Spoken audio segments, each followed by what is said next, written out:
Out of Time on XFM 104.9. I'm Ricky Gervais. With me is Steve Merchant and Karl Pilkington. I really like that Blur track. I think it's the best thing they've ever done. Blimey. So strong words. They can quote me on that if they want. Yes. On their, sure they'll rush to. On their, you know, one of their albums. Yeah. If they wanted. Well, listen. You're lucky I'm here, Steve. Okay. Right? You can see, you know something's happened. I've done my back in again. Right. I've got a special chair in here. I'm in agony, and I'm on the strongest painkillers I can get. Right? Okay. I feel a bit. Right. Karl, I had to call Karl up today and say, look, I don't know if I can make it in, can you come and get me? He came over to my house, we got in a cab and he got me here, right? While he was round my house, Jane showed him, sort of, camcorder footage of how I actually did it. Of how you hurt your back? And, I wanted Karl to tell you, because I was actually worried that if I didn't turn up, what you'd say to me. Yes. What was I doing, Karl? Right, so, I get round to his place, right? Says, right, hit play on the video, right? Have you ever seen a gorilla having a fight? I think I have, yeah. It's like that. Him and his mate round at his place last night decided to sort of have a bit of a wrestle. Yes.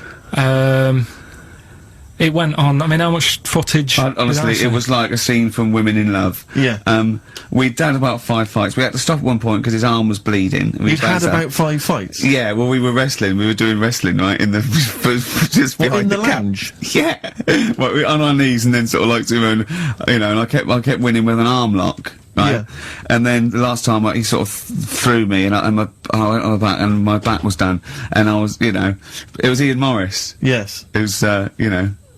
Yeah, isn't he a commissioning commissioning editor of comedy at Channel 4? yeah. And the funny thing was that we'd had lots and lots of wine, and we went. You surprised me. Yeah, right.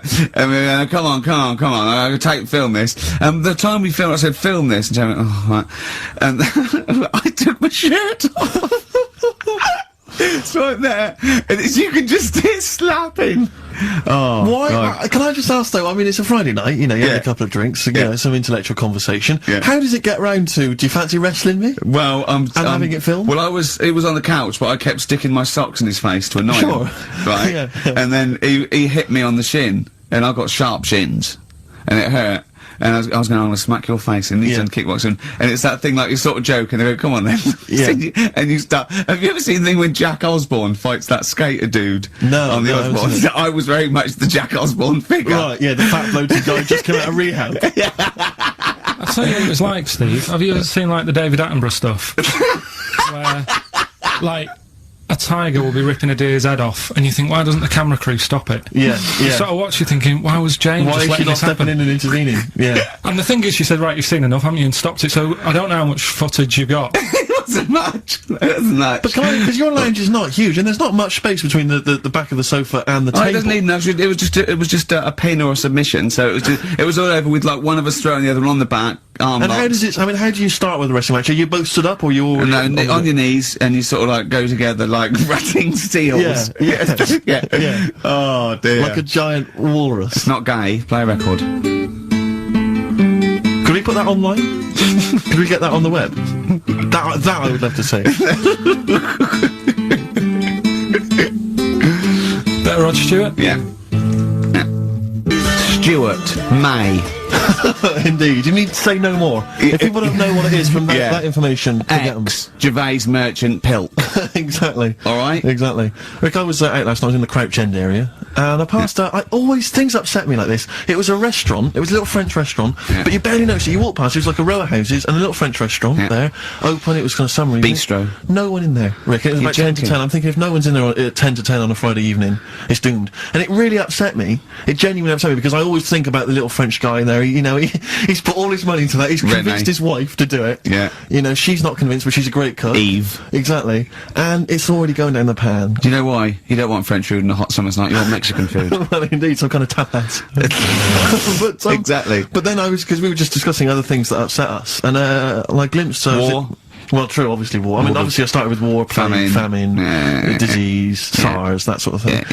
And then it came down the list to, worried about people who manufacture fax machines. Why? Because of technology. Well, moving on. I mean, if you want to, say you're making fax machines, you're a little company, you make fax machines. A little what? A little company. Oh, right. You're making fax machines. Are you allowed to use email? What, like, if you work for Coke, you're not allowed to drink Pepsi publicly? It just seems like I'm assuming the fax machine sales are plummeting. Now, the thing is, right, now I haven't got a fax machine, you're right, I've got email, but I much prefer a fax. Well, yeah, because you get it comes out the other side.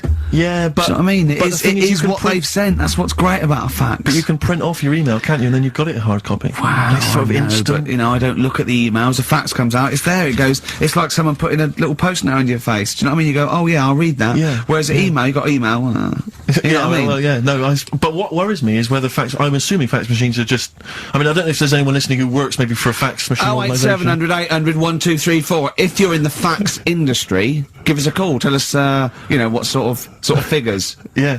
You know. Exactly, yeah. We want to go down 17%, something like that. In the southwest. Exactly, those are the kind of stats. But, have you got fax machines yet in the north, Carl?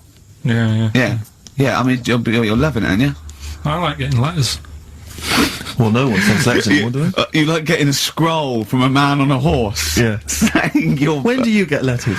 My mum still sends me the odd letter. Sure. Even though I call, she'll still, she likes sitting down at a table and... Yeah. So what, you call and ask the questions, there's no reply, and then you get a letter a day later going, question 1, yes, I am well. Yeah. Question 2, yes, your father's well. Yeah. Oh, it's nice though, isn't it? Yeah, letter's nice. It's nice to receive a letter, yeah. It's always nice to receive a letter. Particularly if, like, you know, you're on a sort of expedition. But, yeah. What does annoy me though, you were looking at them the other day, you know, you were talking about the pictures on them, postcards. Yes. Don't like them. You don't like postcards? No, they annoy me. And just because it's never anything of any interest, and the fact that, even though it's been sent to you, you're the last one to read it. Whenever I used to send my mum a postcard, every time I sent it on, I'd horrify her by putting on it, having a lovely time, does that pig of a postman still read all your letters? And she'd just be horrified, just be terrified he'd looked at it all the time. This is what worries me. I always assumed that people would read a postcard. If I was a postman, I would definitely read every single postcard. Yeah. So if you're on holiday, you know... What do you mean? You wouldn't have a lot of time left if you read every postcard. No, but as you were posting through the letterbox, you'd have a quick look, wouldn't you, to see what they were up to? Because that's why I never used to write anything of any interest on a postcard, because I didn't want to, you know, I didn't want anyone to sort of know what I was up to. Let's say I was on a bawdy lad's holiday, you know, I would just write you know, nice sunny, you know, got myself a lovely pair of shorts, like that. You know, I'd keep the truth, Rick, for when I got home. Well, he's looking forward to going on holiday now, Carl, because he's got some prescription lens sunglasses. We'll be talking about that after the break. Bit of darkness. Look forward to that. Yeah. An amusing story about a man wearing glasses. Oh, the darkness growing on me. It certainly is. On XFM 104.9. Love those boys. Keep the guitar riffs up, lads. I'm looking at he's with me, Steve Merchant. Oh, it's good to see that your back pain has not impaired your DJing abilities. Yeah, I know. Well, I'm a professional. I'm a professional. You've soldiered on. Yeah. Put the glasses on for Karl. Well, see, now, because I wear glasses normally, I've always had problems with glasses. The thing about glasses is it stops you from doing so many things, and you may not realise if you're a non-glasses wearer, certain things that you can never do. If you're, like, for instance, I have never been able to go into the mosh pit at a gig and get carried above everyone. You know, when they carry you above everyone on their hands. Because I knew someone would just grab my glasses. But you don't need to, you can see from the back. That's the good thing about you at a concert. Indeed, you can actually stand at the back and look over. Being able to at least jump on the stage and do a stage dive and all the rest of it. So that's one of the things I've missed out on. Missed out on, you know, sport really, because lots like boxing, for instance, I could never do. I never do boxing, never do wrestling. So our big championship showdown is not going to happen. We'd probably be the same weight category. Well, possibly. In your reach. Yeah, exactly. I remember when I first got glasses, I only had to wear them occasionally. I think I was, it meant I couldn't see things a long way away. And obviously I got them, but I was at school, and I was a bit self-conscious, didn't want to really tell anyone I had glasses. I didn't reveal to anyone I was wearing them. So, I used to go into a class, I remember being in science, and we always sat in the same spot, and I was sat right at the back, and I couldn't see what was on the blackboard. But I didn't want to put my glasses on, because I didn't want people to know I had glasses. So I couldn't see what was being written on the board. You have to copy stuff down from the board, science equations, things like that. I had no idea. So I'd have to try and copy off someone next to me, but that wasn't always possible, because I had to do it surreptitiously. So what I took to doing was sharpening my pencil every sort of 35 seconds. Going up, memorising what was on the board. And I got a D in science. Oh, that's awful, though. It's a tough thing, glasses. So it really is. When you first start wearing it, if you're young. It was education versus vanity. Yeah, it's terrible, isn't it? And now he thinks, well, hold on. He's sorted out his hair. You can see he's stylish hair. Because when I met him, it was like, I mean, Wurzel Gummidge. Yeah. He won't mind me saying that. Yeah. His glasses were, I mean, idiotic when I met him, and he's got some stylish glasses now, so he sorted that out. Yeah. His clothes, he's quite a fashionable bloke, and when I first met him, it looked like a nerd. Yeah. So, it's step by step, and with these on, I think you'll agree. Pop them on, Steve. Well, you know, imagine him on the beach. Close your eyes, Carl. Are they closed? I can't see, I've taken my glasses off. Oh. Yeah. So that's a weird thing as well, isn't it? Yeah. There you go. What are you laughing at? Look, what are you laughing at, Karl? There's nothing funny about those. Stop smirking. I can see through Don't forget, you can see they're not real sunglasses, they're prescription lenses, so you can see you now. You see, I never knew you had to do that with sunglasses. I didn't think you had to have the... Right, yeah, when it's bright outside, people who wear glasses don't need to wear them. So they're looking cool, but they're bumping into stuff. No, but if your eyes aren't that good, then the sun shouldn't be bothering them. Hello, and welcome to the Ricky Gervais Show, with me, Ricky Gervais, Stephen Merchant. Hello. And the little round-headed buffoon, that is, Karl Pilkington. Alright. Questions for Karl, just to sort of try and tap into his brain, see what's going on there. Yeah. The questionnaire that is often featured at the end of the TV programme Inside the Actor's Studio. If heaven exists, what would you like to hear God say when you arrive at the pearly gates?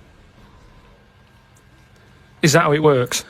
Oh. No, what do you mean? What's the question? Well, I don't know. Do you hear so many other things that you have to go through other gates? I can't imagine him being on the door, is what I'm saying. If he owns a place, what's he doing there?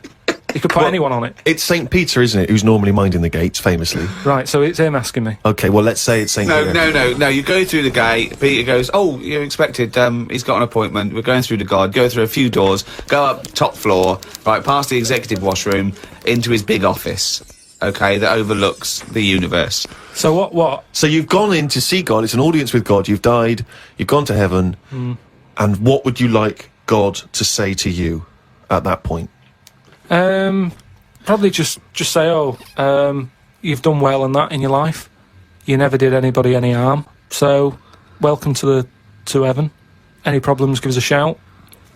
You know, here's a little layout of like a little map. It's kind of like... I love this. This is a great answer. And my favourite one is you never did anyone any harm. That's great. That's a brilliant thing for God to say. Yeah. So hang on, he's giving you a little map. So he's giving you a little map of the area. It's big. He'll sort of say, this is where you go for this is where you go for that. I'd probably ask him about the ghost situation. I'd say, am I now a ghost then? Or is this just like another planet that I've come onto? Right. I don't know if he'd answer that. I don't know if he'd be sort of a bit cagey. Yeah. A little bit like, well, I don't want to panic you and stuff. I'd say, right, is it right that I can see past family and that? Because to be honest, I'd probably prefer to stay away. He doesn't even want to! No, but because the thing is, if I've done all that in this life, so it's about moving on to another life and meeting different people, isn't it? Yeah. Otherwise, what's the point? It's just like the same all over again, but everywhere's white. I mean, I don't know if it is like this. Do you think God would like this podcast? Well, I suppose it just kills half an hour, doesn't it? Well, yeah, but time's not a problem for him, is it? Yeah, it is, because he lives for ages, so he needs loads of filler. I bet he's, doing stuff that he's just like, I'm not really into this, but it's something to do, isn't it? Sudoku and stuff. But I think there'll be just as many problems up there as there is here, because at least people are leaving here, whereas up there, that's the thing that I'd be worried about the most, actually, that it's really crowded. Because it's years and years of dead people, isn't it? London does me head in. Up there, it's going to be well busier than that. What about teenagers, and do you feel that life was better in, say, the 1950s? I don't know, I wasn't around. So but you understand what it was like in those days? You've seen Happy Days. I don't know, people always say, don't they? Old people always say, it's a better life in the 50s. And it's like, yeah, it was for them. Of course it was for them. They're old now. Being old isn't great, is it? So you're just happy with your lot. I suppose I was happiest in about 1984. Right, specific year. Why? Why was that? It was just I was free and happy. How old were you? I don't know. He's just counting on his fingers now. 12. Right, okay. And it was just good. So the happiest days of your life were between the age of 12 and 13? Yeah, it was good. I had the world ahead of me. Little did you know your hair was going to fall out and you were going to whinge every minute of the day. I had my bike. I like messing about my bike. You had your mates. I had a pet magpie. So you were probably the teenager that you eventually hate? Probably. Were you a good lad, law-abiding? I wasn't bad. I just sort of, just potted about. I mean, when people talk about what was on the telly back then, I don't have that much memory of it because I was always out. I was always playing out. What were you doing when you were out? Just playing about, just like on a bike or... Just riding in a circle endlessly through blizzards, I loved it. rain, sleet, hail. I never seemed to be in. I was always... When everyone always goes, where were you when Band-Aid was happening? I was always out on my bike. And everything was like... you and McGregor? A memory's always sort of like coming in for some orange and looking at the telly and seeing Princess Diana's getting married, and my mum says, have you seen this? And I'm going, oh, I'm going out on my bike. I was always doing that. The only time I was in the house... This is why you don't know anything, because you never stopped. Yeah, but this is what being a kid's about. But That's all what the I mean, being information free. you have, Karl, is as though you've gleaned it as you raced by on a bike. It's almost like, every piece of information you have. Your hair blowing in the wind. Karl, your hair will blow out one day. Oh, don't talk stupid, ma'am. It was easy. So yeah, 12 to 13 was good. But you see... And it was all downhill from then, was it? 13 is your teenager then, aren't you? Life got tough. Yeah. How did it get tough? Just straight away when I was 13, my mum was like, oh, it's your 13th birthday, you're a teenager now. Right. And she gave us a quid to go and get a cake to celebrate it. Went to the supermarket, got a cake, and I just thought, I don't like the look of this. Don't like the look of the way the future is here. On his 13th birthday! Well, you were buying a cake. What did you see at the supermarket? It was kind of like, I don't know, I suddenly felt grown up. I didn't like it. But I think you were always about 58, really, with your outlook. Well, yeah, my mum always said I was old. She said I was an old baby. She said I could frown before I could walk. So they always had a bit of a worry look on my face. Didn't say much, just always listened. My eyes moved about more than I did. Just sat there looking around, looking stressed. My eyes moved about more than I did. Oh dear, couldn't walk. Well, I can't walk, but I'll try and get a bit of movement in my face. It's a workout, a baby workout. Oh, babies, well, if you can't walk, what about your face? Let your face do the walking. It sounds like that horror film. It sounds like Pilkington's Baby. Yeah. Just you lying there in your cot. I didn't like all the stuff that's set up for you. Like, my mum tried to send me to, like, a nursery. I said, no, I'm not having this. Just like that. I said when I'm older and I've got to go, I'll go, but let's leave out this bit. And she said, all right. I love that he could reason with her. I love him. He's 3 years old with a pipe. She's going, you're going to nursery. She goes, I think not, Mum. I mean, kids don't play out, do they? Kids, parents are scared to let the kids play out, and that's why the streets are dangerous now, because no one's playing out on the streets. Whereas when I was a kid, everyone was out on the streets were safer, because there was more people knocking about. Right. Let the kids play out. It must be like a constant, like a Larry painting, his front garden, do you know what I mean? Just loads of people just walking around. There was never any problems. I was sort of taken away by some fella. What? Whoa. No, I was playing about in the garden. Yeah. But my dad's mate, Tony, he did tiling with him. He drove past, and he saw me looking a bit fed up, so he just leant over, picked me up, took me to the pub. Now, the thing is, there wasn't panic. People weren't going, oh, God, where's Karl gone? He's out. Just... How old were you? He's down the pub. He's 4 years old, yeah. Well, he's only having a... He's down the pub with Tony, probably playing darts. Yeah, I was about 3 or 4. Sorry, so some bloke drives by who happens to be a friend of your dad's, thinks that baby looks grumpy. Yeah. I'm taking him down to the pub. That's what it was Tony, like. you bringing a baby to the pub? Yeah, I might do, yeah, we're bringing ours. All right, see you later, mate. Well, that's what I'm saying. Whereas now they go, the baby's gone. There's a big full-on panic going on. But I think it says more about your parents that they didn't do that. They looked out in the back car and you were gone. Some bloke's driving off in a van. They just go, oh, well. They rode down the pub.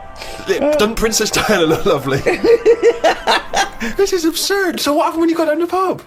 I just was there for a bit, and then... For a bit, just had a game of pool. Then my dad came in. It was like, oh, there you are. Oh, there you are! I love that! Where's my baby? I'm just going to have a quick pint. Oh, there you are. All right, mate. So, yeah, I think things were better back then. Well, it's that time again. It's Karl's diary. Oh, what's he written today? Told Suzanne that I had read that we will have spoken to aliens by the year 2025. Ricky once told me that if a lion could speak English, it still couldn't have a good chat with us because its life is different to ours. If that's true, we've got no chance with an alien. I'd be worried that an alien could read my mind. I had that problem once years ago, when I worked in a studio making cassettes. Some mind-reading woman was having some cassettes made. She waited while I did them. She had a small dog. I knew she was trying to read my mind, so I just thought about the dog. I thought that would confuse her, because she wouldn't understand why I was thinking about her dog. That's amazing. So, firstly, how did you know she was a mind-reading woman? Everybody who came in having cassettes done, you'd find out about what the job is. So, you know, if it's a band or whatever, it might be a police station needing blank cassettes to interview people. Yeah. And she had them to sort of use during a thing where they do mind reading and stuff. So you get a recording of it. Yep. And she was just there and she was staring at me like that, just looking over. And a dog was sort of looking worried, and they pick up vibes, don't they? No. They do. And were they looking, I'm not being funny, were they looking at the roundness of your head, do you think? They were just looking at me, and I was sort of panicking a bit, and the more that I was thinking she's reading my mind, I was thinking she knows that I know that she's reading my mind, so I just stopped thinking about her reading my mind, thought about the dog. What were you thinking about the dog? Just running about on the beach. He remembers what he was thinking! No, just so she thought, oh, hang on a minute, it's not his mind, it's the dog's mind I'm picking up. So you thought she'd go, oh no, I'm getting all tamed up. I've got a cross line here. I met up with my mate Laurie. He said he was in a pub at the weekend and saw a bloke whose hands were on the wrong arms. No! What do you mean? Well, he had his left hand on his right arm and the right hand on the left arm. I don't think this would be a problem if he's been like that from an early age. When I was in Ripley's in LA, I saw a bloke whose head was on back to front. That's more annoying, innit, than your hands. Innit? Now then, would you walk, how would you walk? Would you be walking backwards, Karl, so that you could walk, so you're basically walking forwards? I reckon I'd walk sideways so nobody would sort of tell the difference. It just looked like... Oh, God! He solved it again! He's thought it through. Oh. I mean, see, Karl in the week was saying that he doesn't like sayings and phrases and metaphor and analogy, and I was going, you know, and he thinks it's sort of like, you know, one step away from poetry, but he comes out with the most evocative phrases. That is a straightforward analogy. Lap dancing is like being given a meal that you can't eat. See, that's great. That's how you saw it, and that's so much better than saying it's mad you can't touch, or it's a waste, or do you see what I mean? We were trying to inflame his enthusiasm in the week, and I said about different phrases, and he goes, well, why not just say the actual words? I was going, well, it's more poetic, and I told him the Isaac Newton one. If I have seen further than any other man, it's because I've stood on the shoulders of giants. And I said, well, that's because, you know, he's saying, you know, I'm getting lauded for being this great scientist and all these discoveries and being a genius, but I'm saying, you know, if it wasn't for those scholars before me that had come up with what they come up with, you know, I wouldn't have got this far. Karl went, what did you say? I just said, well, I prefer him to give me a name check. Do you know what I mean, though? If he stood there and he's saying how good everything is, don't just class me, don't sort of put me in with a load of other people. Give me a mention. If you were one of the other scholars? Yeah. Yeah, I think there were probably people that died sort of years before him. I think he's saying more that he's thanking the body of work these scientists and these great men had handed down, you know, through either books, material, teachings. He's not giving a big shout out to the collective science posse. Yeah, yeah. You know, thank you. Actually, I copied Nigel's. He's not saying that. I was like, earwigging. I heard what Nigel said about it, about the third law. Do you know what I mean? Yeah. I mean, I look into sayings and stuff a Go lot on. more and see if they work. Well, one that happened a couple of weeks ago, right? You were talking about the you can't have your cake and eat it. Is that what you said? Well, I never understood that, because I thought, well, what's the point of having your cake and not eating it, rather like your lap dancing analogy? But it actually means you can't have eaten your cake and still have it there, Yes, obviously. Exactly. Well, the time that I saw that saying work, right? I was in Asda with Suzanne. Yeah. And you know those big binders you get with nice cakes in them? Yeah. For birthdays and that, you can get one with, like, David Beckham on the front of it. Yeah. You can have one with, you know, Thomas the Tank Engine, if you want. Ricky Gervais. Yeah, you can have one of them. And I saw one of those comedy ones where it is like a big pair of breasts. Yeah.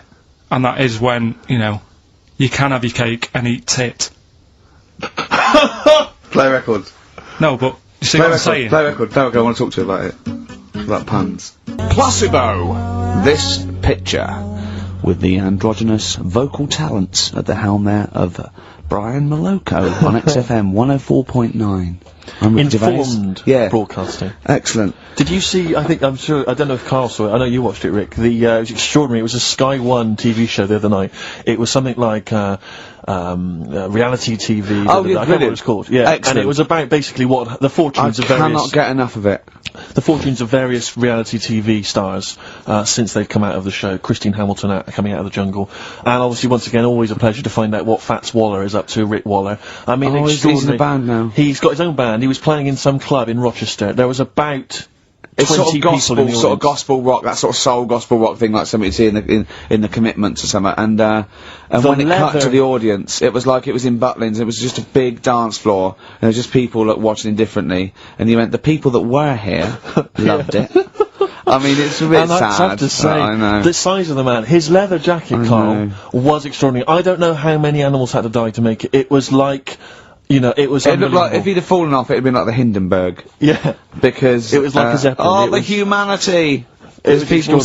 I still think when I see him wearing a coat like that, it looks like he is stood on the shoulders of two other people. It's just a joke. It's just like a circus act or something. Yeah, because his head doesn't make sense. It looks like it's one of those things that you steam yourself in. You put your head out that. And is that a machine you're in? No, it's a coat. Or one of those old-fashioned iron lungs.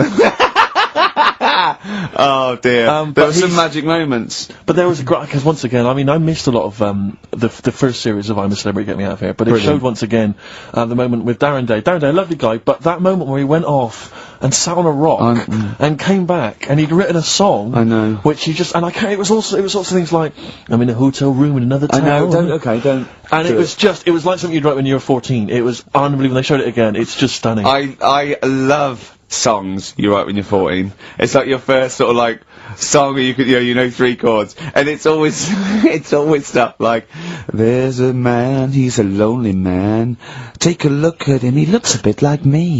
Yeah. It is me. It's that sort of thing, like when you want to play it to someone and you want them to go, my God, you're deep. Yeah.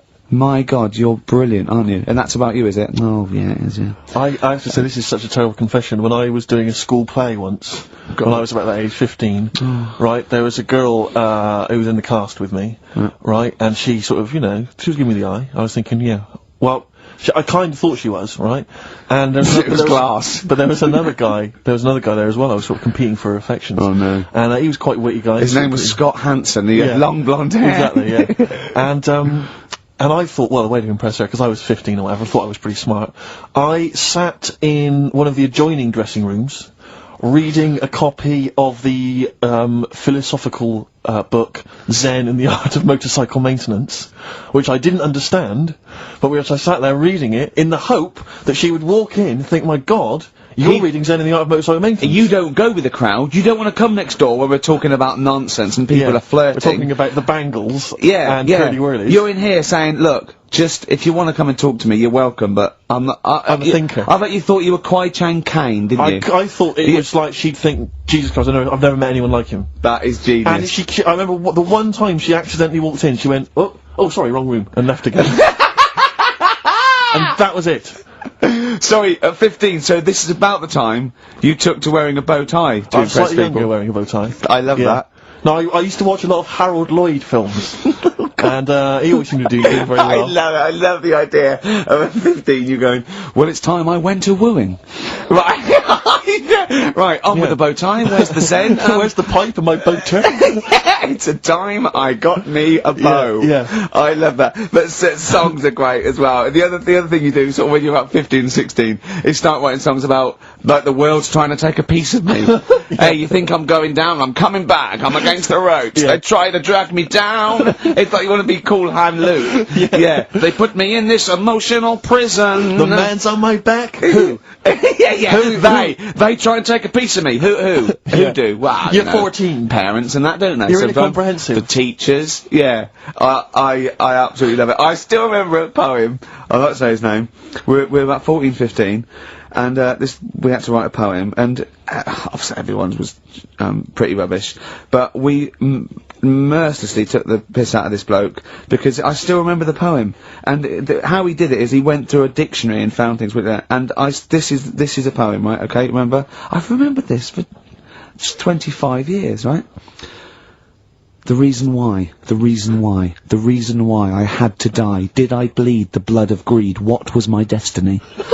And when we hear this, we were laughing. I mean, for a year, we would go, what was my destiny? It was just great. Can I hear it again? I enjoyed the reason why I had to die. Did I bleed the blood of greed? What was my destiny? That's almost as catchy as Monkey News. Oh, God! Oh! I've got some monkey news for you. Let's play a record and come back, and I've got some great monkey news for you, Carl. That's from the R.E.M. album that people tend to forget about now because it was so kind of poppy and such a massive hit out of time, but there are some good tunes on it. And there's one of them, Near Wild Heaven. Excellent, on XFM 104.9. Carl. Go on. Watching a programme yesterday, and it was about these Japanese snow monkeys.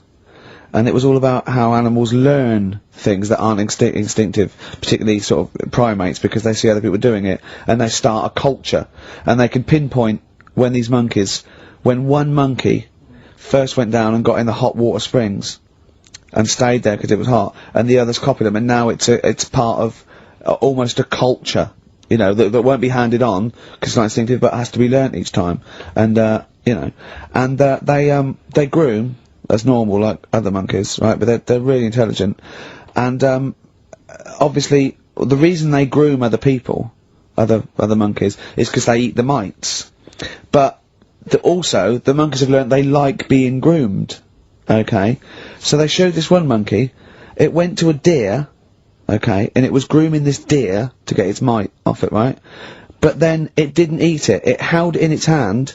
It went over to a monkey, put the mite on itself to show the monkey it had a mite, and got a free grooming. That's extraordinary. That's extraordinary. That is because it gave up the food, knowing that if you put one there, this monkey would look for mites on it, and it would get a free grooming, and it was like having a little massage. What do you think of that? It's not bad. I've got some better stuff coming up later. On Monkey News, on the official. Yeah, Monkey do you see that? Just see what mine though. Mine's true. I mean, that's an interesting and extraordinary. It actually happened. It's social behaviour amongst primates. So I saw it. It was, you know. Did it rob a bank, Rick, at any time? It didn't rob a bank, and it didn't open a hairdresser's. So that's what you're letting. That's where you're letting yourself down. It's not quite good enough, is it? My monkey news. Martina Topley Bird, need one. All right, XFM 104.9. Well, it's that time. It's getting exciting. We've got Rockbusters results, but before that, a little bit of monkey news with, chimpanzee that monkey news. Karl Pilkington. Brilliant. I haven't read that for a couple of weeks. Go on then. Alright, so, is that this little monkey? Oh, yeah. Who lives in Morocco. Right, I'll just warn you now, you're on thin ice from last time, okay? So, make sure, is this real? It's been Don't say anything stupid, think about it. As you're saying it, think to yourself, is that true? Do monkeys do that? Do they think like that? So, go on then. So anyway, yeah, so there's this magician in Morocco, right? He's got a little monkey working with him, right? The way it used to work, magician used to do his thing on stage, do a little bit of magic, people loved it. Then the monkey came out, had a little cap, walked around the crowd and stuff, got the money, had a good little team thing going on, right? Yeah. So anyway, the monkey's name was 86. Right. Because back then there was so many monkeys, it was like, oh, what names, do you know what I mean, what names do you use, what do you do, so they just named them, right? So this little monkey... What, he had 86 other monkeys? What? No, it's just that because a lot of monkeys were sort of working back then, helping magicians out, you know, doing bits and pieces, busking, what have you. Well, Rick, you know how there's so many... Why would there be a confusion with that? If he only had one monkey, where's the confusion? People would go, I'm not going to go and see that, I want to see 86, he's the better monkey. Do you know what I mean? What does it matter? I don't know what you mean. Well, why do they need... where was the confusion? With people going to the circus and going, what monkey are you going to see tonight? I don't know. It wasn't a billing, was it, with a monkey? But Rick, it's just the same with humans. You know, there's so many humans now that we can't give them names anymore. Yeah, they all exactly. have to have numbers. Exactly, yeah. There's so many humans, you know, with 5 billion people. We can't give them names. It's impossible. But, you know, with a few monkeys anyway, number working... 122, go on. So, anyway, there he is. 86. 86. With his hat. With his hat, walking around getting the money. Yeah. Anyway, the magician sort of, you know, thinking about moving on. Because in Morocco, he'd sort of done all the tourist traps. Sure. So he had a word with the monkey, said, how about we, See? No, let him continue. Think. Let him continue. He didn't have a word with the monkey. Let him continue. So what do you think about going over to Spain? Yes. Sure. So, the monkey was in agreement? So he said, go on then. Right, so they get in the car, and, like, the magician knew he'd have a bit of a problem on his hands, because you're not meant to take monkeys out of the country. Yeah. Right? So he thought, right, what I'll do, I'll get a car, right? Right. Stick the monkey in a boot, right? Get on the boat, and hopefully sort of, you know, stick it in some luggage and what have you. Yeah. We'll be over there, we'll be earning big money, everything's gonna be great. So the monkey was like, brilliant. So they get in the car, they're on the way to the boat, and pull over at a petrol station. And just before filling it up, he opens up the boot and he goes, "You all right?" And it's like, yeah, it's sound. So he leaves the boot open so it can breathe and get a bit of fresh air whilst it's filling up. Goes in to pay the money. Yep. Pays the money. Goes, "I'm just paying for the." Right, this monkey is not going to drive away in that car, or we're never doing this feature again. Carl, what happens? What's number 86 up to? So 86. So that's the ending, isn't it? That's the story. Come on, let Carl finish the story. It better not be. Brilliant. You're gonna love it. Right, so he's in the petrol station, and he's going, right, I'll pay for pump 4. And the fella says, what are you talking about? Pump 4, isn't that a monkey? No. Sometimes I use numbers for monkeys, sometimes I use... No, I mean pump 4. Sure. So he says, what are you talking about? There's no car at pump 4. Right. Keep going. Sticks his head out of the door. Yeah. The monkey's giving it some. Went over to Spain on its own. Steve, I don't know what to do. Well, hang on, let's just get a couple of the facts right here. Well, what do you mean, couple of the facts, right? There are no facts. So, number 86. Number 86 he drove to Spain. You are, honestly, Carl, you must know. It was an automatic. Right. How Carl, did he... you must know that is shit. There is no way a monkey... That's the thing with this He gets stopped at customs. It's mental. How would he get through customs, Carl? Has he got a passport? No, he was sneaking about because he didn't have a passport. So he parked and then snuck through. Do you want the facts? Let me see it. Right, I'll examine this, Rick, and we'll play a record. Play a record, because I can't... Facts, That's nearly as bad as the armed robbery. Right, go on. Yeah. Play a record. Bit of suede. Yeah, Stay Together. My favourite. One of 86's favourites. Yeah, brilliant. My favourite suede track. No, Stay Together. XFM. Well, nearly time to go. But, before we do, a little bit of Rockbuster results. Just checking some of the answers, Rick, and it seems that an awful lot of people have got it right. Go on then. Tell us them again then. Remind us of them before you give us the answers. Alright, Rockbusters number 1 was like this. It was a customer... We're stopping monkey news, by the way, until you start getting some credible ones. Because that's it's ridiculous. It's not true. No, it seems mad. But no, but it's through the internet again, so anyone can go online, download that story. It's insubstantial. It's get ones from journals or where the source is quoted. Okay, or we're not interested, or we're not. Well, you don't. Okay, so same with on thin ice. We've pulled this once. We've pulled Rockbuster. We suspended it once, and you came back again. So it's. Do you know what I mean? So go on then. Right, so Rockbusters number 1 was about a customer who wanted some paint. Wanted to darken up a room. The shop assistant knew what to do. What did she do? The initials were CB. Seller Black. Right? Seller Black. Seller some black You see, I paint. thought Cilla Black, because it's CB, and I thought, well, it can't be, because it's not Seller. It's not Sell Her Black. Cryptic, cryptic though, isn't it? No, cryptic doesn't mean it's wrong. They all got it. They all got it anyway, so... It's a bit weird, isn't it? Second one. It would be alright if the heads weren't that big. Right? Right. The initials are SF. Well, one of my favourite bands, yeah. Yeah. The smaller faces, isn't it? Small faces. Well, no, that doesn't make sense. Okay, go on then. And the final one, Chanel have got another perfume out. Right. I'll just say, we've had an email from one of our listeners who said, if this turns out to be New Order, he's never listening to XFM again. What's the clue again? Chanel have got another perfume out. New Order. Right, well, that's another listener gone. What do you mean? There's not a group called New Order. No, it's cryptic. It's not, that doesn't mean cryptic! Wrong doesn't mean cryptic! It's like saying what animal I'm thinking of. Frog. That doesn't mean cryptic. Sell Her Black. What artist is that? Small Faces works. Just about. If I say what animal I'm thinking of, what am I Monkey. thinking? Well, there you go then. So it does work. Play a record. Right? Play a record. So who's a winner? Ah, yes. Now, I'm going to give it to, someone who emailed in with the correct answer, and his name is Steve Martin.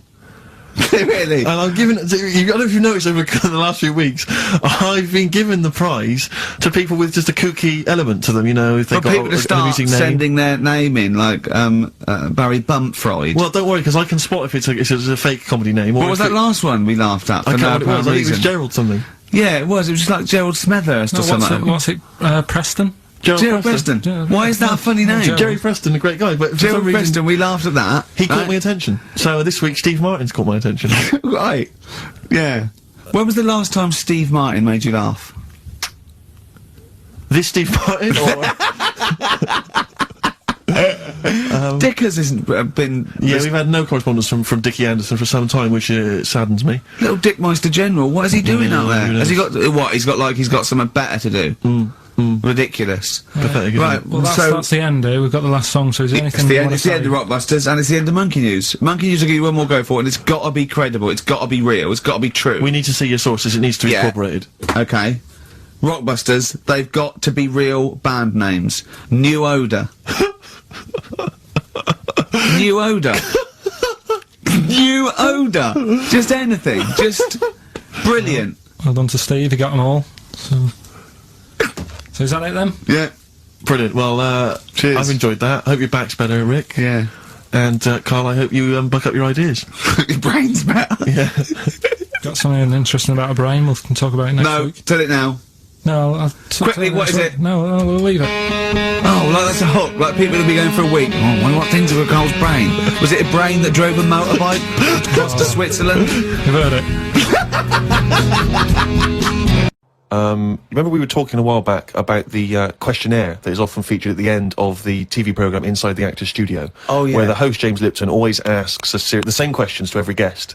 And it's just supposed to sort of, you know, get their creative, juices flowing, their mind working. We did ask Carl some of them. We never completed the questionnaire. Oh, let's I thought carry I'd on fire with that a few then. more at him. And that'll also introduce people to the way his mind works a little bit. Okay. What sound or noise do you love, Carl? There isn't really one that I love. Nice noises, like the ones you get. Like I like going in the park, right? And you go, oh, that's nice, isn't it? And you get like bird noises and stuff. But with those bird noises comes a bit of stress, right? Because I was in there the other day, and like I say, little bird noises and that, and a little robin was there, and I thought that's odd. That's out early, right? Because it's like sort of summertime and that. Sure. And then I thought, oh, that's nice. And I was watching it, and then it got like a little worm, right? And I was like, hey, put it down, right? Sorry, whoa! What do you mean? Because Why I are you didn't- interfering? Why were you interfering In nature. with a robin taking a worm? Just because it was a nice sunny day and that, and I thought, you see, worms normally come out when it's raining, don't they? And you go, well, I bet they're happy to die, in a way, because it's chucking it down, it's miserable. They come to the top of the soil then, don't they? Yeah. When it's miserable. But it was a sunny day. That's they don't drown, I assume. No, it's not that, is it? It's just that they hear the water or something falling on the ground and they go up to see what's happening. What? No way. But why do they come up when they think it's raining? You're a worm, okay? It starts raining. Tell me your thought process. Well, you just you're down there, you can't see anything, it's dark anyway. Yeah. So the rain's coming down on the land, the worm goes, what's going on? The worm goes, what's going on? He wiggles up to the top. So what does he do? So it goes up and it sort of sees it's raining, and then it goes back down again, doesn't it? But that's what I'm saying about. What do you mean? Sorry. What is this world where he goes, oh, it's just rain again? Oh, so that's the 400th time I've been caught out this year. It's rain. I'll remember next time. I won't come up. What do you think a worm is capable of in terms of cognitive thought? What do you mean? Well, a worm can basically tell certain chemicals and certain light patterns. That's all it is, really. Yeah, and it's not thinking. It's not choosing its favourite food. You don't know that, though. Is what I'm saying. You don't know what things are thinking. Everything thinks. No, it doesn't. No, it doesn't. No, the thinking. There's something in this room that's not. All right. What about this one then? What about flowers? Do you think they've got a mind, a feeling? Because here's something that again they use phototropism. They go towards the sun. They close and open. Well, can you stop using long words, Rick? Like sun. Listen. Do you know I've been to my mum and dad's? Right. I was talking to my mum about stuff. All right. And she was saying how this flower solved a crime. What happened was there was a murder right, in an office. So they said it's obvious that someone who works in the office did this murder because that person's only a sort of a typist. He has, they've done nothing wrong. So they said that's narrowed it down, right? So this flower man came in and he said, I can sort this out for you. So they said, what do you mean? He said, well, during the murder, the plant was knocked off the cabinet, right? And he had some special wires that he can put on the flower, on the flower, and it's sort of shaking and stuff. Because even though you can't see it, flowers pick up bad vibes and what have you. If you shake a plant, it doesn't like it. Okay. Right? So what happened was, he said, right, what we'll do, we'll put the plant back on the shelf. Yep. We'll water it. We'll calm it down. Then give it a nice cup of tea. Then get every member of staff to come in the room and just go near the flower. Right. So don't tell them. So like a lineup for the flower. Kind of like a lineup. But don't tell them what we're doing. Just send them in and say, stand by that cabinet where the murder happened and what have you. Yeah. Anyway, it was a long day. They were getting through a lot of stuff. It was a big office block. They were going, this isn't working. The flower's not budging. Suddenly, they get into like the last part of the day when they were almost giving up. They call in a sketch artist. The plant gives them a some caretaker fella. Caretaker, said go over there. Was it an old man that? I mean, because Scooby-Doo didn't like him from the beginning. No. They send the caretaker over to the plant. He's going, he's thinking I've got away with this. Of course. Plant starts shaking. What have you? They did him. Okay, wait a minute then. So, was there any other evidence? Was that the only evidence they used in the trial? Well, no, it's one of them things, though. Imagine it, if you're that caretaker and you think I've got away with this, then suddenly a plant grasses you up. You weren't expecting that. So suddenly you're off guard. And you go, okay, can't get that chrysanthemum away from me, I did it. You're talking absolute bollocks. That was one of the most nonsense pieces of shit I've ever heard in my life. Listen, well, it happened, but it didn't happen. You said it. But what I was saying is, about the worm, this robin that I saw that was eating the worm, it had hold of it, and I thought it's a sunny day in that. Give the worm a break, sort of thing. So I went, oh, like that, and it sort of dropped it in shock. But then, when it realised I wasn't that near it, it picked it up again and swallowed it. And I just thought, oh, do you know what I mean? I don't know what you mean, no. I just thought it's a sunny day and everything. Normally, birds are nice noises that I like, and yet there it is going about wrecking lives. Wrecking lives! It was a worm! But it just swallowed it really quickly in that, and I just thought, there's the worm. It came out, it was happy, didn't know what was going on, and it had an extra chance. The robin dropped it, and then it got it again and ate it, and I just made me a bit fed up. Well, do you know why, don't you? You couldn't outwit a robin. The worm was going, oh, God, Karl Pilkington. So that's who's been sent to save me, is it, God? You've sent Karl Pilkington, oh, I'm dead. That's it, okay, eat me. But all I'm saying is our bird noises are normally quite relaxing, but not for the worm. Unbelievable. That was one question. What sound or noise do you hate? As me, or as a worm? I don't know what you mean. What do you mean? Why would we asking a worm? I've never heard an actor say that to James Lipton. When he says, what noise do you hate? What, as me or a worm? No, but all I'm saying is, because of my last question, that's what I was saying. A bird noise is relaxing to me. Right. Well, it's not anymore, because I think of all the deaths and stuff that go around that. So now you hate the sound of birds? I'm just saying it's changed my view on it. It's like anything, isn't it? Every noise can mean a disaster. Can it? Why would the sound of laughter, people laughing, why would that also signify disaster?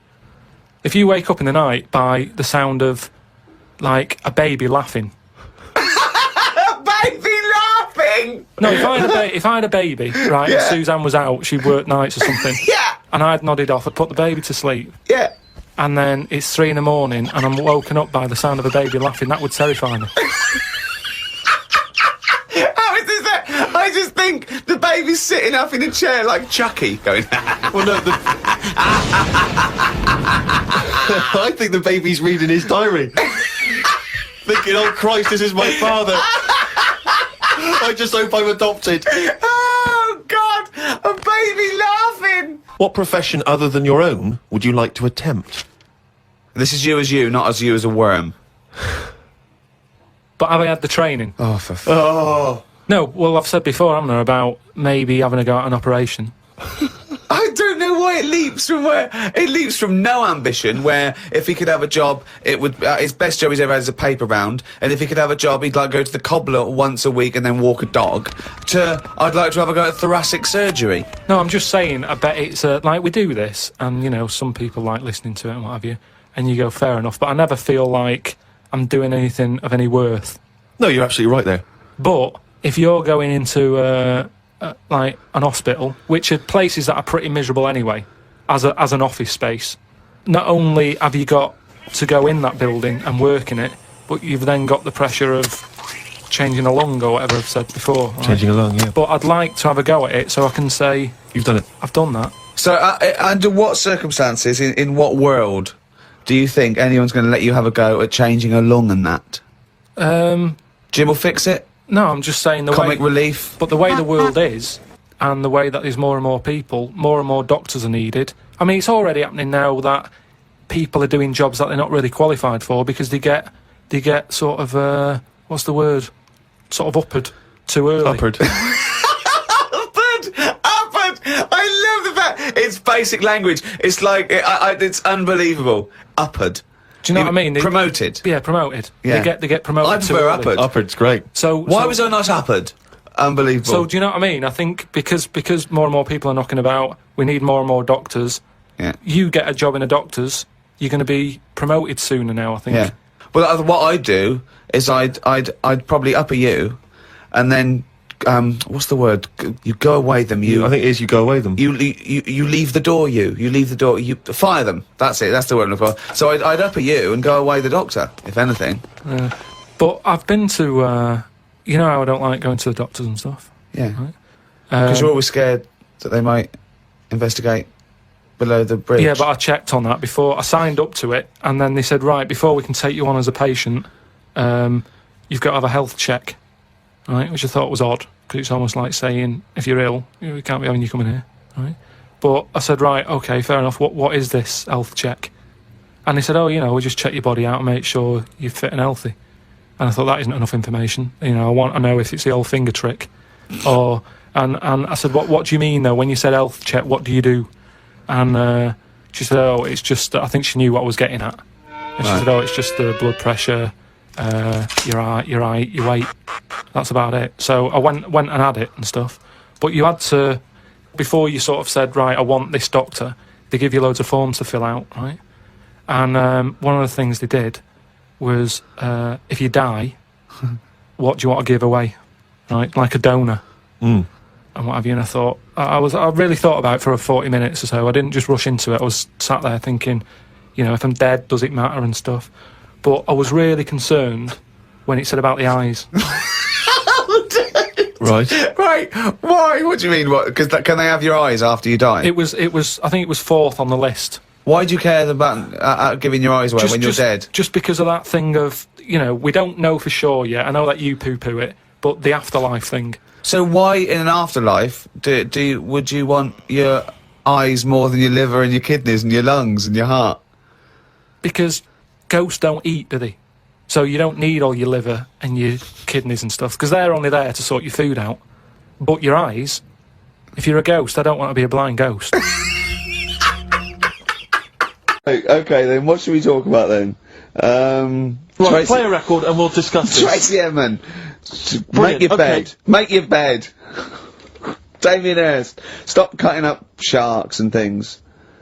Picasso, all right. Right, Rockbusters, what have you got for us, Carl? Right. There we go then. 3 clues, 3 cryptic clues, couple of initials. Email in, ricky.gervais@xfm.co.uk, win some stuff. Do you want to go through the stuff? Yeah, you get them. You're definitely improving yourself as weeks go on. We've got a 3 CD set of the best of Inspiral Carpets. How they've strung that over 3 CDs, I've no idea. Yeah, I know. Extraordinary. A number of other CDs, all of which are okay, plus a T-shirt and a copy of Marion and Jeff Series 1 on DVD. Not bad at all in an XFM bag. Well, he's noticed X-Men 2 isn't there, because it's not out yet, but it is at the cinema, so I think Hayley should go with, what's his name? Shut up! Okay. Right, go on, Carl. Right, the clues are, clue 1. Ooh, they're having problems. This is right, brilliant. Rockbusters. This is what we're tuning for. I tell you what. I think Foxy was really soft on us. I think he's. Oh, go on. This is what we're tuning for. Okay, so this is clue 1 again. So go on. This is brilliant. Come on. This is like Who Wants to Be a Millionaire? Come on, Carl. Don't worry about him. He doesn't understand radio, Carl. I heard his show before we had us. He was doing it. It sounded just like Dr. Fox. Yeah. Right, go on. Clue 1. They're having problems. They haven't got any rice. Say it again and say it like it's written down. Right. Say it like it's like you're reading it as opposed to making it up as you go along. I know you are, but say it again because all the ums and ahs people think are integral. They're having problems. Do it again. They're having problems. They haven't got any rice left. Different. A cryptic clue every word. That's the matter. What's the initial? CC. CC, and the clue again. They're having a few problems in that. Because they haven't got any rice left. Different every time! Go on, that's number 1. Second one, the Geordie fella doesn't know what he's been charged for.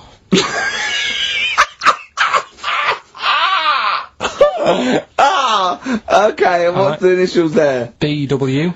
Oh. The Geordie fella doesn't know what he's being charged for. Right. And the final one, if he had 2 bricks, and he had to throw them at 2 women, right?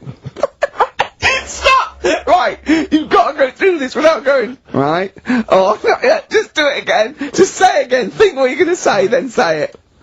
I had 2 bricks. Oh, no, it was if I had before. Well, I've got to Stop it a minute! Stop! Because I'm going to burst! Right, Carl, work out what you're going to say and say it! Right. Okay, just calm down. Can we just everyone calm down? Okay, right. I had 2 bricks to throw at 2 women, and I didn't hit either of them. Right, okay. The initials MM. Right, so quickly again. They haven't got any rice. I've got that, and it's brilliant! That is a brilliant one! Okay. Right. They've run out of rice, they've got problems on their hands. CC, right? The second one, Geordie fella doesn't know what he's being charged for, right? BW, and I had 2 bricks to throw at 2 women, didn't hit any of them, right? That's MM. Email in, ricky.gervais@xfm.co.uk. Brilliant, play a record. Win some stuff. It's email only, ricky.gervais@xfm.co.uk. Yeah, Rockbusters, what were the clues? Right, the clues were, the first one was, they're running out of rice, so they've got problems. That was CC. That was China crisis. Right? Okay, yeah, if they ran out of rice in China, it would be a crisis, fair enough. Second one, the Geordie fella doesn't know what he's being charged for. Right? That was Bill Wyman. Brilliant. Yeah. Brilliant. And the third one, I had 2 bricks to throw at 2 women, and I didn't hit either of them. That was Mister. I let him up, those were alright. White Stripes, 7 Nation Army, on XFM 104.9. Carl, are you thinking of starting a family? Only if, like, an accident happens or something. Yeah, were you there, Rick, when we were chatting about this the other day? Oh, yeah, no, what did you say, Well, Carl? we were talking about his career and that, because he's on MTV, and I was going, oh, you gotta do this now. He's going, look, if it happens, it happens. I've said to Suzanne, if it happens, it happens. She goes, well, what are your plans? I go, it's saying with baby, she said, are we gonna have kids or not? I go, look, if it happens, it happens. I go, well, how would it happen? He goes, if a condom splits. Amazing. I love the idea that that's the way you plan for a child. Imagine telling them that. Where was I conceived? Can't remember, the condom split. Yeah. You're an accident. I love that. The romantic nature of that is just I was told I was an accident, but, you know, it doesn't matter, does it? Yeah, it doesn't matter. That makes a lot of sense. Yeah, but it doesn't matter. Do many people sit down and say, right, do you think we should? Yes. Well, they lay down. Yeah. I'm busy. You can't play. You can't sit down. You haven't got time for that discussion. No, it doesn't mean the conception. I think it means bringing up a child till it's 18. But the thing is, as well, it's one of them, innit? It's like, if you think about having one, you go, well, the sort of negatives, you know, outweigh the positives. Yeah. I think. Right? Go on. But if you have one, you go, oh, it's not that bad, is it? So what are the positives and what are the negatives? Like I say, the negatives outweigh it. I can't think of that many positives. They get in the way, don't they? Mm-hmm. Cost you a lot. Costs a lot of money. Same with marriage. Like Suzanne's saying, we'll get married, so what for? Well, marriage doesn't cost anything. Well, it does. Well, no, if you go to the registry office and then buy a house. But then what's the point? Well, tax breaks, you know, presents. I don't think you get them anymore. Don't you? I looked into that. You old romantic. What would you rather have, a ring or a 3% saving? Yeah. Oh, I love it. I love it. Well, I don't see the point anyway. I got down on one knee and presented her with some inland revenue forms. yeah. Just to show the benefits. That is great. I mean, if you are planning it, I think you got to involve me and Steve in the radio station, because it'll be. I mean, you take quite a lot on, don't you? So if you've got a kid at home and you're not sleepy, you haven't slept since you were 12, you've got this, you've got MTV, you've got a kid, you know, it might be one step too far, because I wouldn't want to push you over the edge. Well, Now, see, go on, sorry. No, I just was going to say, I was talking to Suzanne last night about it and saying, you know, about earning money and that, and she said, well, you're already sort of earn a little bit more than me, so, you know, if you get loads of money, she said, I'd be happy staying at home and doing nothing, maybe looking after a kid. I said, oh, so that's not happening. Right. I said, I could have a load of money now tucked away, I could have won some money and I wouldn't tell you. I still want sort of that check offer every month. Because I get a check offer to sort of pay the bills. Yeah. And I think you need to keep that in a relationship. Sure. Do you know what I mean? Work as a team. Yeah. Yeah, that's not working as a team. Of course it is. Well, no, you share everything. Sharing everything is working as a team, Yeah. whether you earn you most or whether stashing some 35 grand back. It's not like you think that, oh no, I won the pools, but I give her half, she'll get lazy, she'll just sit around the house doing nout. So she's still got to go to work in a job she hates. Yeah. I'll tell you though, she thinks that it'd be the worst thing that could happen if we got a load of money. Because she'd want to go to Egypt, I'd say I'm not going. Why would she want to go to Egypt? I don't, that's what I said. No, why would she? Why does she want to go to Egypt if she wins a lot of money? She said it's meant to be pretty good.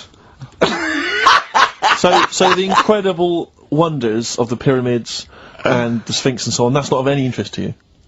I've seen it though on the telly and that. I don't want to go all that way just to see it. Exactly. Right. Yeah, exactly. That's To experience other cultures, other lifestyles, travel broadens the mind. Well, you don't. No, not really. You've seen enough different ones here, haven't you? Yeah. There's parts of Wiven. Oh, you haven't seen yet. Yeah. Okay. Well, you don't want to make enough money. You don't want to make a lot of money because you're worried that Suzanne might want to go to Egypt. And then No. And that's I going to don't tear you want to tell apart. her that I'm making a lot of money. I can still tuck it away. Right. And what will you do with it? When are you going to spend it? When you turn up in a big converted limo, goes da da da da da da da da da da da da. Come on, we're going to bingo. Where'd you get the car from? Never thee mind. Right? What? Won't she be suspicious? When you've got a pet chimp. You know what I mean? What are you? I mean, yeah. What would you spend it on? Is there nothing that you want for? No, I've never.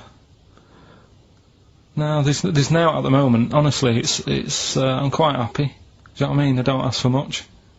But you're not happy. You're always whinging and moaning. Always whinging. Clearly, there's something wrong. What if someone gave you? Okay, right. Let's be serious. We're not talking about billions, right? But if someone gave you a cash injection, just a one-off cash payment of £250,000, okay, what would you do with it? I mean, that's too easy, because that should obviously be a house. That should be the best house you can find in London. I probably want to go and see a tornado. Right. That's on your list. Okay. In many ways he's so sweet, but I want to shake him. Can I just point out to you, Karl, I don't know if you know this, but if you get caught in a tornado, you do not whisk off into the magical land of Oz. And land somewhere nice. Yeah, and crush a witch. Still in your rocking chair. Yeah, it doesn't happen. It's quite dangerous. But you'd go and see a tornado, number one, fair enough. Number two? What brochure is that in? That one? It's Texas, isn't it? Okay. Oh. Number two? Texas. So he's got tornado What number brochure one. is that in? Number it's two. Texas, isn't it? It's Kansas, I think, mainly.